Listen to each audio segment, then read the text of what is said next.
Hi guys, Colesy, and today we're going to be looking at a very cool product.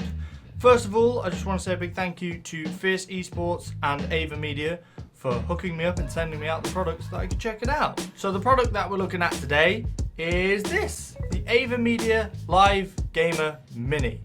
It's a tiny, portable, very portable capture card. If you don't know what a capture card is, it's basically a really easy way to record footage from your games console, whether it be an Xbox, PS4, Nintendo Switch, whatever it is. It's an easy way for you to be able to record your video game footage from a console. The Avermedia Live Gamer Mini is insanely easy to set up, like super easy. It has 3 ports. It has a USB, which is for power, so you plug that into your PC via the cable that it comes with, and then you have a HDMI in and a HDMI out. So what you do is you plug HDMI from your console into the HDMI in, and then you plug another HDMI from the HDMI out into the monitor where it would go normally. It's very simple. This just goes directly in between the console and the monitor, and then is plugged into your PC via the USB, which is how it records. For this review, I've actually got a comparison to work with, which is very handy. So I've got my old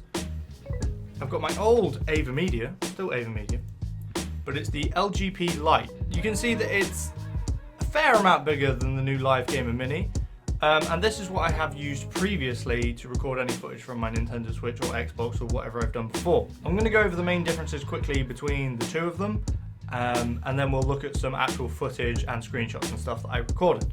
So, the older LGP Lite, 1080p, but only at 30 frames per second. The new Live Gamer Mini will record 1080p, but at 60 frames per second, which is kind of becoming like the norm, the standard now, that you play a game in 60 FPS, and even on YouTube, videos are now able to be put up at 60 FPS. It gives you a much more smoother experience to your game, and we will look at that. I have a specific comparison to show you where I recorded with both of these devices to sort of show you how 60 frames per second is a lot nicer, a lot smoother than 30 frames per second. Let's look at the main difference between the two capture cards, which is the frames per second.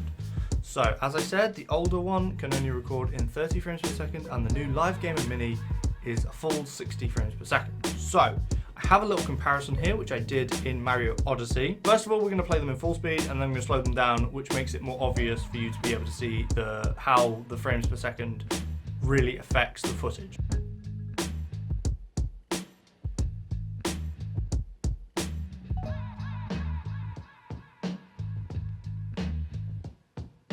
So for some people that maybe don't really see the difference or can't really see a big difference, it's a lot easier to see if we slow it down.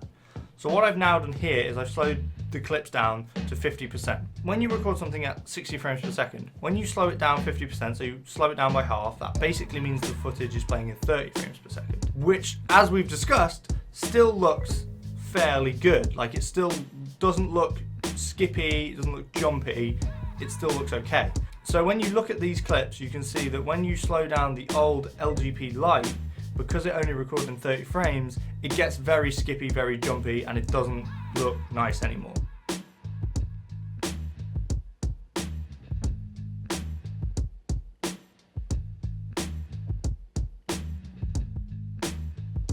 It looks a lot smoother in 60 frames per second. Just that is, like I said, becoming the norm. So having a capture card that records 60 frames per second, in my opinion, at the minute, it's kind of like necessary. It's kind of standard. You can make do with 30, but like I said, there will be no slowing it down, and it will look significantly not as smooth. So another comparison we have is just the overall visual quality of the recording. So all of this footage, which was recorded in Mario Odyssey via my Nintendo Switch, was recorded using both these capture cards to obviously show the comparison, and using my own PC to run them off and record to. So, not to get into too much detail, but with the Live Gamer Mini, I chose to use the H.265 encoder, and with the LGP Lite, I'm not sure what the encoder was. I believe it's probably just the standard one, which is just sort of the go-to one on here.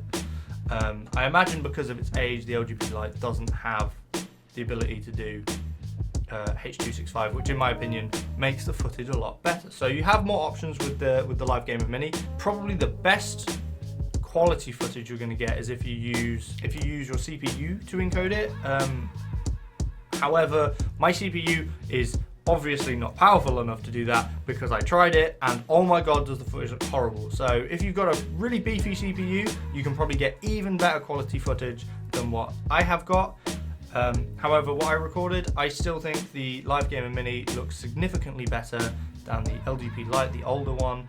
The new one looks so much more detailed, it's got a lot more detail to it. I have a screenshot from the footage which I recorded, which I think really shows the higher quality of the Live Gamer Mini. If you look at these comparison screenshots, you'll be able to tell that particularly in sort of the grass texture I noticed was the best. In the older capture card is a lot more blocky, a lot more artifacty, a lot more blurry, whereas with the new Live Gamer Mini, it looks a lot sharper, you can see the detail a lot better.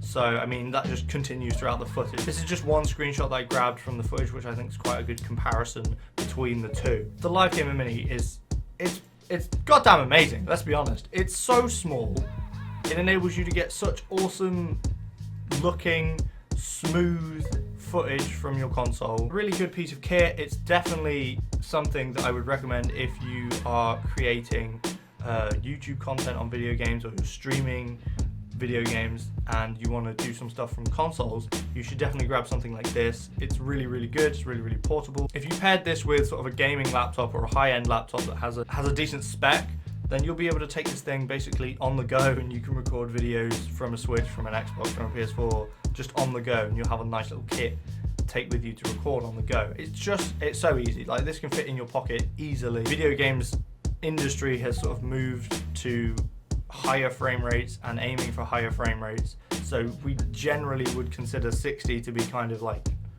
standard, necessary. You can play a game at 30, but you are gonna notice the difference, and I think you can definitely notice the difference between the footage that I've recorded between the older capture card and the new one. Again, huge thank you to Fierce Esports and Avermedia for hooking me up with this so that I can check it out.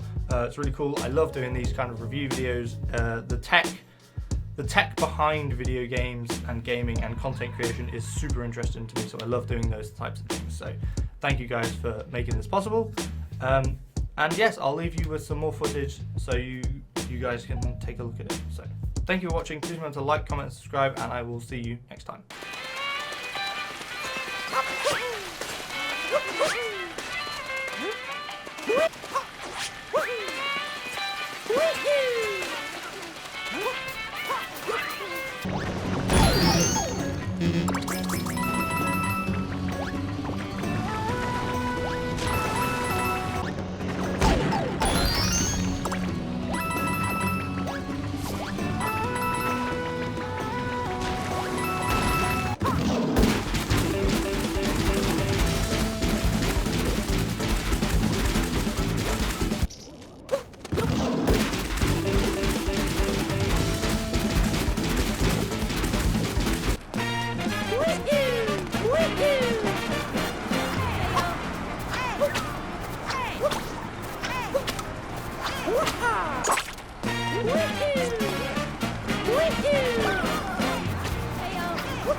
Woohoo!